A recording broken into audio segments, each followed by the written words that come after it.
Class 8 কোষে দেখি 12 মিশ্রণ। এই অঙ্কগুলো 4 পর্যন্ত হয়ে গিয়েছে। এবার 5 নম্বর অঙ্কটা করব। এক ধরনের জার্মান সিলভারে তামা দস্তা নিকেলের পরিমাণের অনুপাত 4:3:2। এই ধরনের 54 কিগ্রা জার্মান সিলভারে আর কত কিগ্রা দস্তা মেশালে সেই পরিমাণের অনুপাত 6:5:3 হবে? হিসাব করে লিখি। চলো কিভাবে করতে হবে আমি দেখিয়ে দিচ্ছি। বর্তমানে কি পরিমাণে আছে সেইটা আগে লিখি, তাহলে তামা দস্তা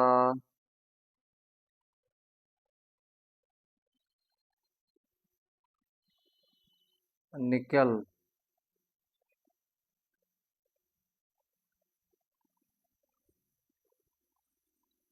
এর অনুপাত হচ্ছে সমান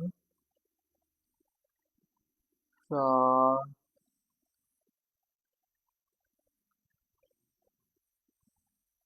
এটা বর্তমান আছে, তাহলে অতএব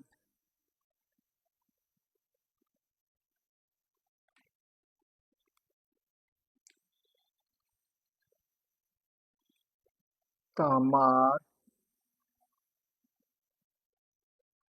আনুপাতিক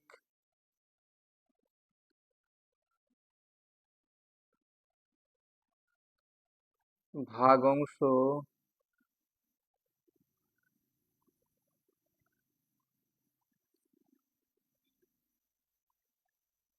এই তিনটেকে যোগ করো। এই তিনটে যোগ করলে 7, 9 আর উপর হবে 4 অংশ তামার হলো। এবার হবে দস্তা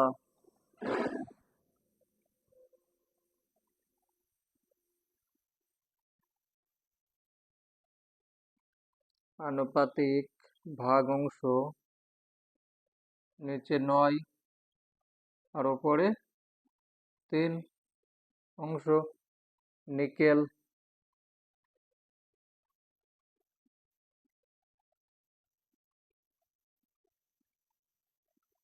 নিকেলের আনুপাতিক ভাগাংশ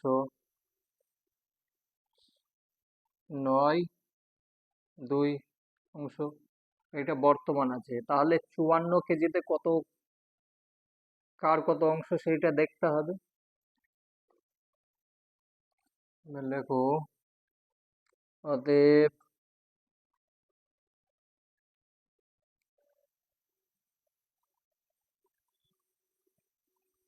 54 কিগ্রা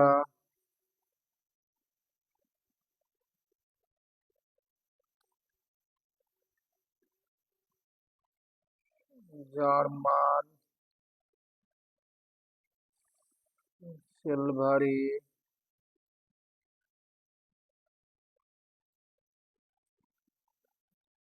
তামা আছে কত দেখো, তামা আছে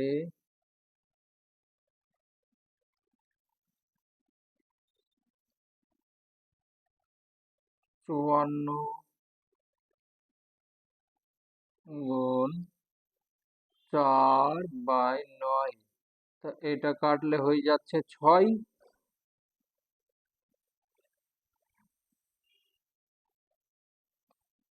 তাহলে হয়ে যাচ্ছে 4×6=24।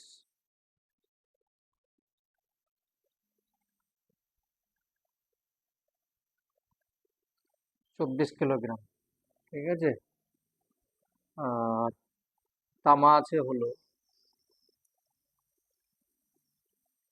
এবার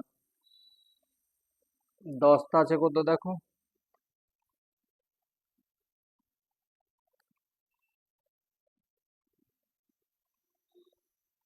54 কিগ্রা জার্মান সিলভারে দস্তা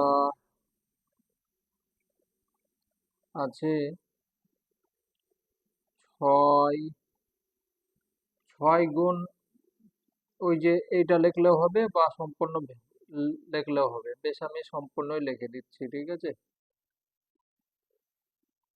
সম্পূর্ণ লিখে দিচ্ছি।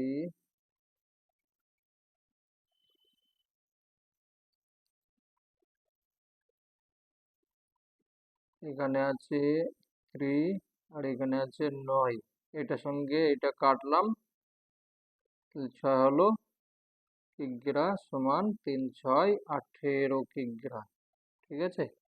তুমি যদি ডাইরেক্ট 6 আর 3 লিখতে তাও হয়ে যেত, এটা না লিখলে। বেশ, দস্তা আছে, এটা হলো। আর এখানে নিকেল,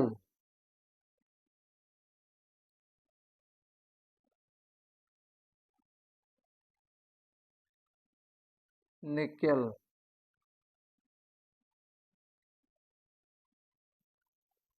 আছে 54 গুণ 2/9, 6 হলো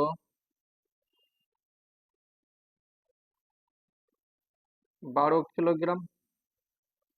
তাহলে এটা বর্তমান আছে। এবার নতুন অনুপাত যখন হবে আর কত, তাহলে এখানে বলছে ওই সিলভারে আর কত কিলোগ্রাম দস্তা মেলাতে হবে। ধরি ধরি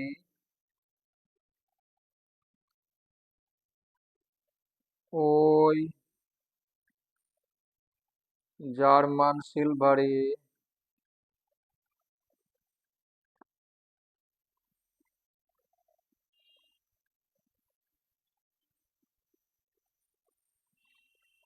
আরো 1 কিগ্রা 1 কিগ্রা দস্তা মেলাতে হবে, ঠিক আছে। তাহলে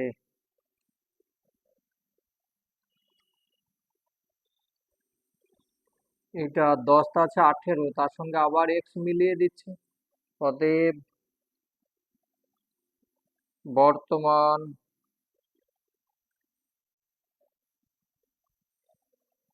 দস্তা হলো 18 প্লাস এক্স কিগ্রা।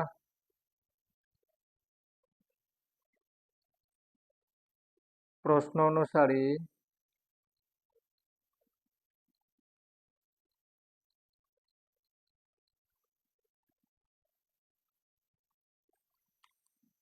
প্রশ্ন অনুসারে প্রশ্ন অনুসারে এই যে 24 আছে, যার মানে তামা আছে 24, আর এখানে এইটা এলো 18 প্লাস এক্স সমান,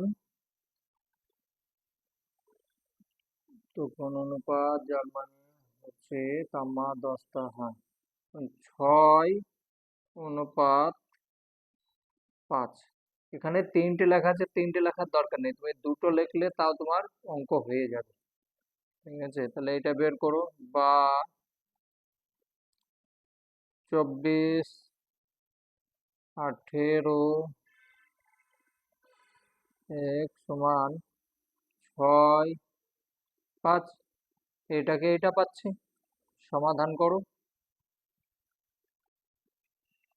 বা এটার সঙ্গে এটা গুণ করলে হয়ে যাচ্ছে 6, 6 8 48, 8 আর 6 কে 6, 6 কে 6, 8 4 10, প্লাস 6x সমান 4 × 5 = 20, 5 × 10, 11, 12, এটা হলো। বা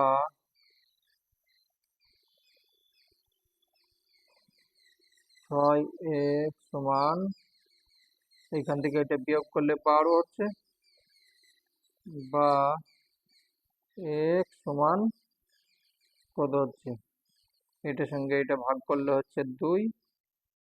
ঠিক আছে, তাহলে 2, তাহলে এখানে লিখতে হবে অতএব অতএব আরো ওই ওই মিশ্রণে না, ওই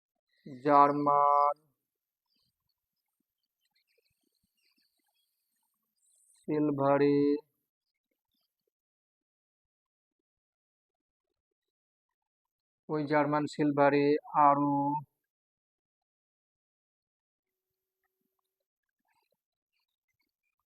আরো 2 কিগ্রা 2 কিগ্রা কি মেলাতে হবে, দস্তা মেলাতে হবে। ঠিক আছে, এখানে আমি দস্তা ধরেছি, তাহলে দস্তা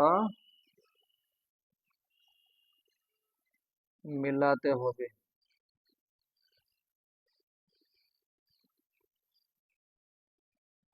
অঙ্ক হয়ে গেল। পরেরটা দেখছি, 6 নম্বর। 2 প্রকার গুঁড়ো সাবানে সোডা ও সাবান গুঁড়োর পরিমাণের অনুপাত যথাক্রমে 2:3 এবং 4:5। যদি প্রথম প্রকারের 10 কিগ্রা এর সঙ্গে দ্বিতীয় প্রকার 18 কিগ্রা মেশানো হয়, তবে নতুন সাবানে কত অংশ সাবান গুঁড়ো থাকবে। ঠিক আছে, চলো করে বুঝিয়ে দিচ্ছি।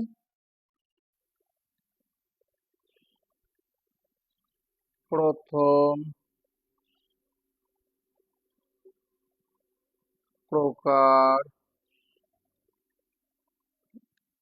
প্রকার গুঁড়ো সাবানে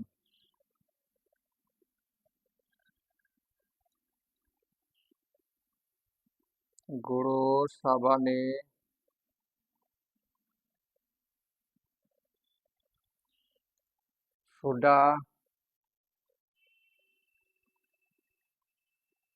অনুপাত সোডা সাবান গুঁড়ো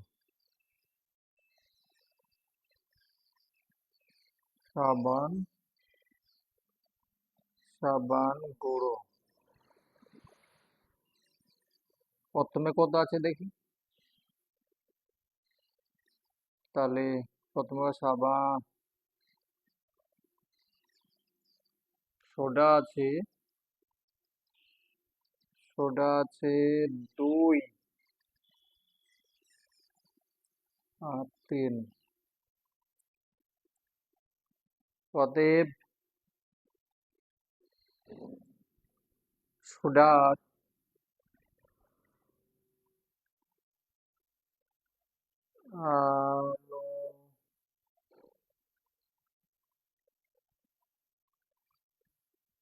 আনুপাতিক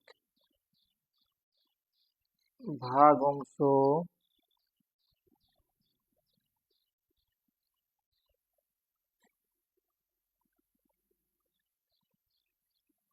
এটা যোগ করলাম 5 হলো, আর উপরে 2 হবে, মানে 5/2 ভাগ। ঠিক আছে, আর সাবান গুঁড়োর আনুপাতিক ভাগ অংশ সমান উপরে 3 আর নিচে 5 অংশ। এবার 10 কেজিতে কতখানি আছে দেখতে হবে আমাকে। অতএব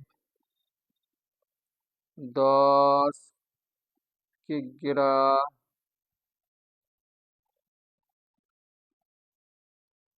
সাবান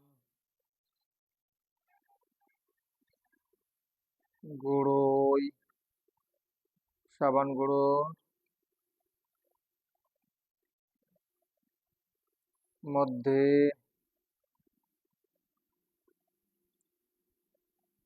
সোডা আছে,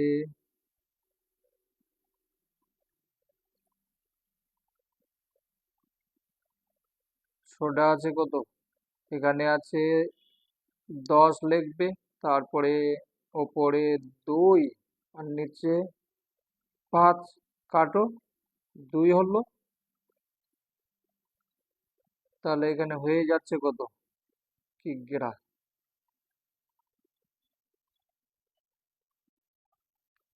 হয়ে যাচ্ছে 4 কিগ্রা। ঠিক আছে,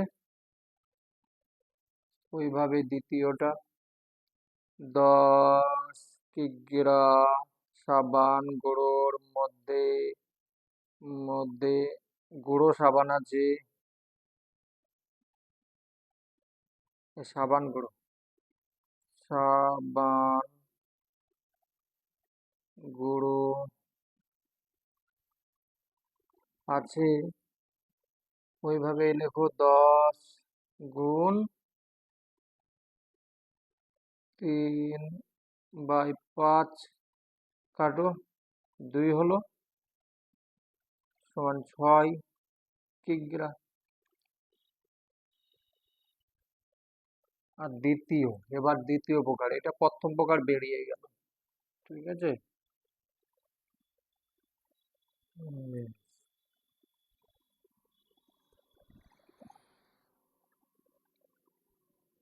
দ্বিতীয় প্রকার গুঁড়ো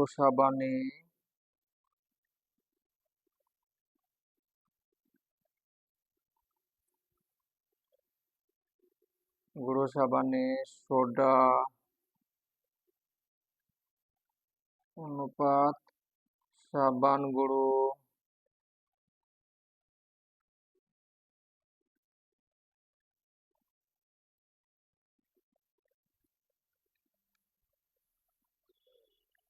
ফোর 5, এইটা আছে অনুপাত। তাহলে অতএব অতএব সোডার আনুপাতিক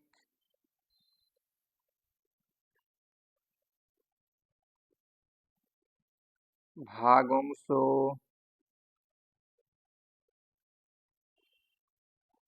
ভাগাংশ হচ্ছে ওপরে 4 আর নিচে 9, এই দুটো যোগ করলাম আর উপরে এটা অংশ, এটা হলো।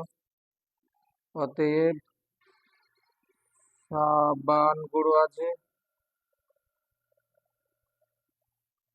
সাবান গুঁড়োর আনুপাতিক ভাগাংশ ওপরে 5 আর নিচে 9 অংশ, এটাই হলো। এবার আমাকে 18 কেজির মধ্যে কি কত আছে দেখে নিই আগে। অতএব 18 কিগ্রা গুঁড়ো গুঁড়ো সাবানে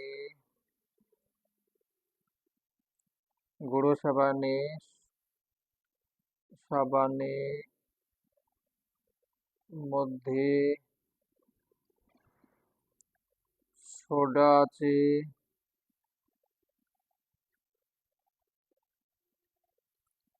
সোডা আছে কত? 18 4 9, এইটা করলাম। তাহলে এটা কাটলে হয়ে যাচ্ছে 2, মানে 8 কেজি।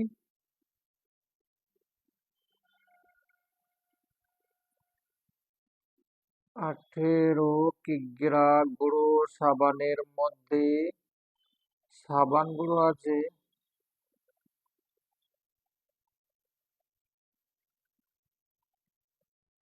আছে 18 × 5, 9, 9 ভাগের 5 ভাগ। এটা কাটো, 2 হচ্ছে, তার মানে 10 কিগ্রা। এইটা হলো। অতএব মোট, 1 মিনিট দেখো, অতএব মোট মোট সোডা হলো,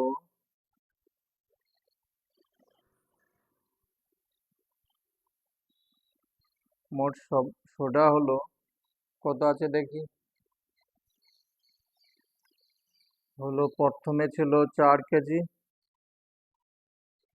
আর এখন দ্বিতীয় প্রকারে আছে 8 কেজি।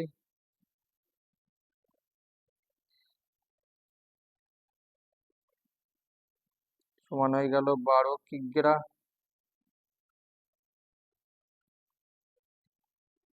ঠিক আছে, মোট এবং মোট সাবান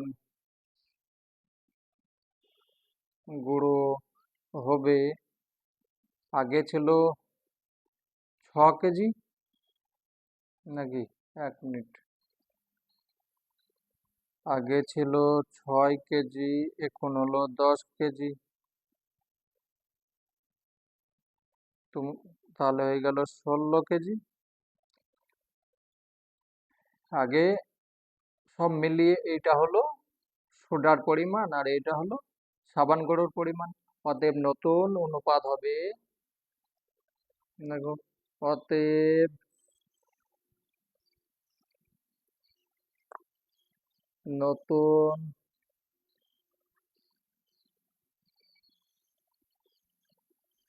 সোডা ও সাবান গুঁড়ো অনুপাত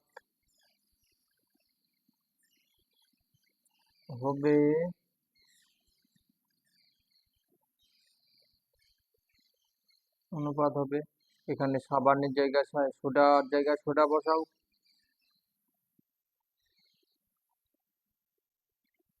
12 অনুপাত কত, 16। এটা আছে সোডা, এটা আছে সাবান গুঁড়ো, তাহলে এটাকে যদি কাটো তাহলে কত হচ্ছে, 4, 3, 4, 12, আর এটা 4, 4, 16। তার মানে হয়ে গেল 3:4, 4, 4, 16, 3, 4, 12। এইটা উত্তর হয়ে গেল।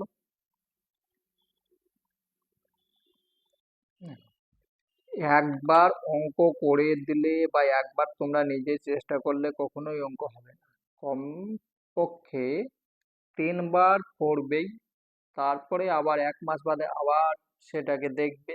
আর যদি বলো যে একবার করে দিয়েছি এবার আমি ঘুমিয়ে থাকবো, কখনোই হবে না। আর ওরকম পড়া করে কোনো দাম নেই, মূল্যও নেই। 7 নাম্বার অঙ্ক, দুটি সমান আয়তনের পাত্রে যথাক্রমে 3/1 এবং 4/1 অংশে ফলের রস ছিল। আমি ওই পাত্রের অবশিষ্ট অংশ জলপূর্ণ করে একটি নতুন পাত্রে সমগ্র জল মিশ্রিত ফলের রস ঢাললাম। নতুন পাত্রে ফলের রস ও জলের পরিমাণের অনুপাত কি হবে? খুব ভালো অঙ্ক, দেখবে পরীক্ষায় আসতে পারে এটা। ঠিক আছে, চলো করিয়ে দিচ্ছি আমি। দেখো, এই দুটো গ্লাস, এই গ্লাসের মধ্যে প্রথমটাতে এই পর্যন্ত ফলের রস আছে, মানে 3/1, আর একটাই আছে আরো কম, মানে 4/1 এইটুকু ফলের রস আছে, একটা একটা আছে এইটুকু। ঠিক আছে, তার মানে এইটুকু সম্পূর্ণ খালি আছে আর এইটুকু খালি আছে। তো সম্পূর্ণ গ্লাসটা তো হচ্ছে 1 অংশ। এর মধ্যে এইটা যদি ফলের রস থাকে তাহলে এইটা জলও ভর্তি করতে হয়েছে, আর এইটা ফলের রস আছে এটাও জলে ভর্তি করেছে। তাহলে টোটাল জল কতখানি হলো দেখতে হবে, আর টোটাল ফল রস কতখানি হলো দেখতে হবে, দিয়ে সেটা অনুপাত করে দিলে তাহলে হয়ে গেল। মানে লিখবে ধরি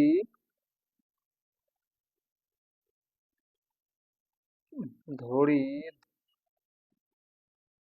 পাত্র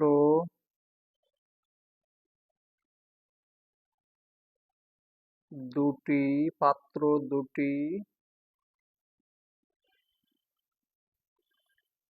হলো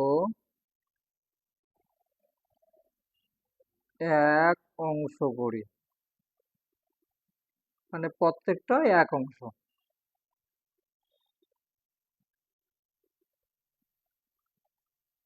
ঠিক আছে, তাহলে প্রথম পাত্রে প্রথম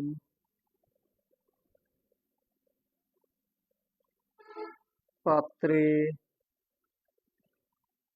রস আছে, ফলের রস আছে,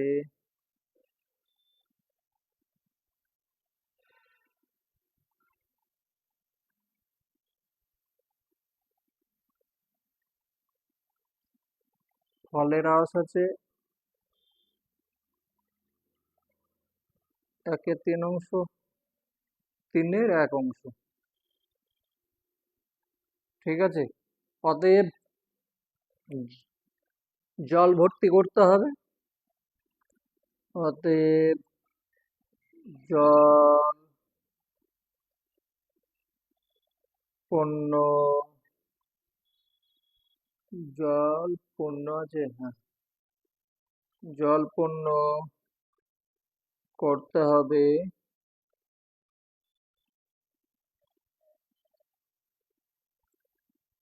1 - 1/3, এটার সঙ্গে এটা করো, অংশ,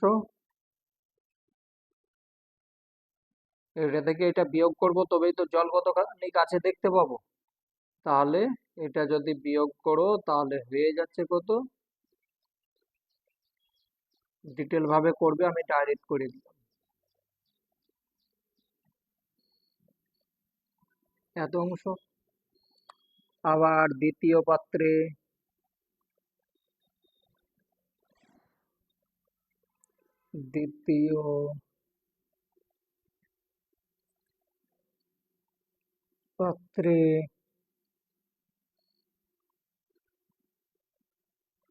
ফলের রস আছে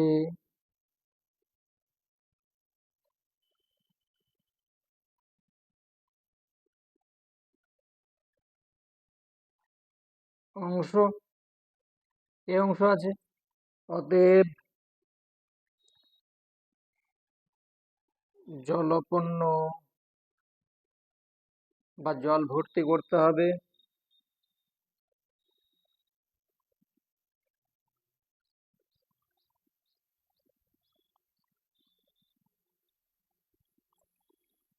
1 - 1/4 অংশ সমান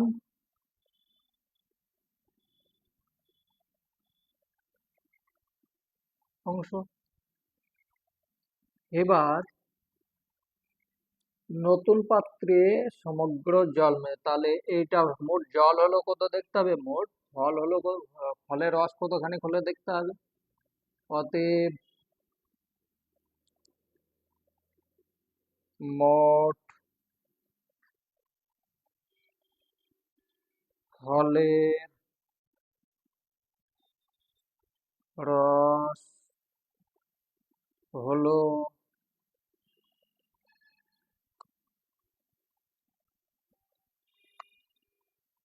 1/3 আর 1/4। এটা ফল ছিল, ফলের রস ছিল, এটাও ছিল। তাহলে এটাকে যদি আমি যোগ করি, অংশ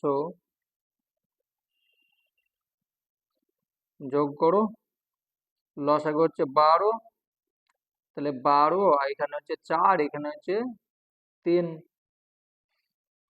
তাহলে 4 3 7 অংশ। তোমরা ভেঙে করে নিবে, ঠিক আছে। 12 লসাগু হলো, এখানে 4 হবে, এখানে 3 হবে। তাহলে আমি 7 ডাইরেক্ট করে দিয়েছি, তোমরা ভেঙে করে নেবে। বেশ। আর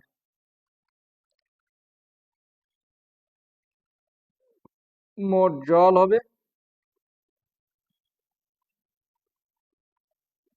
জল হলো, এখানে আছে, এইটা পেয়েছি জল। তাহলে 2/3 প্লাস 3/4, এটাই তো হচ্ছে অংশ।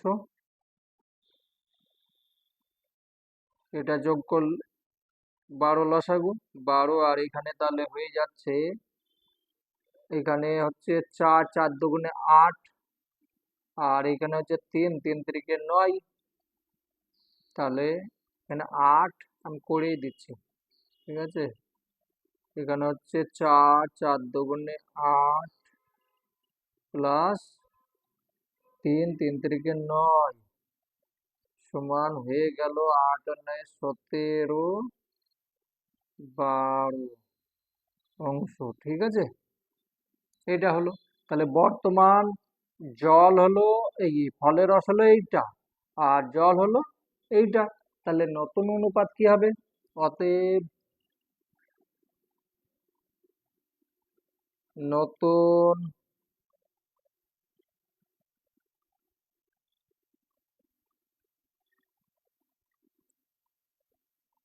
নতুন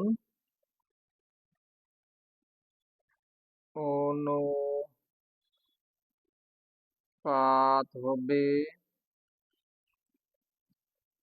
এখানে লেখো জল অনুপাত ফলের রস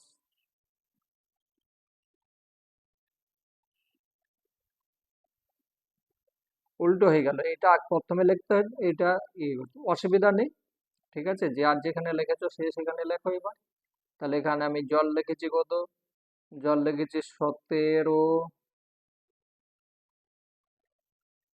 12, আর এখানে ফলের রস লিখেছি 7, 12। তাহলে সমান হয়ে যাচ্ছে কত?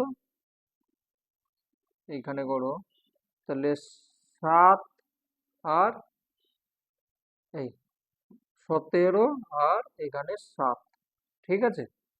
12 12 কেটে গেল, দুটোর একই আছে নিচে, তাহলে তার মানে দুটোই কেটে যাবে, তাহলে এইটা হচ্ছে। এখন এইটাই তাহলে উত্তর হয়ে গেল নাকি, নতুন পাত্রে ফল ও জলের পরিমাণ অনুপাত কত হবে? হ্যাঁ, উত্তর হয়ে গেল।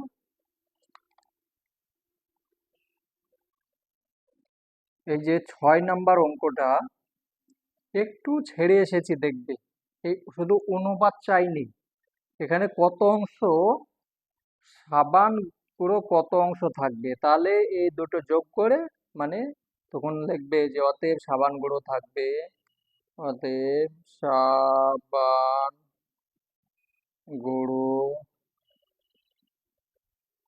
থাকবে,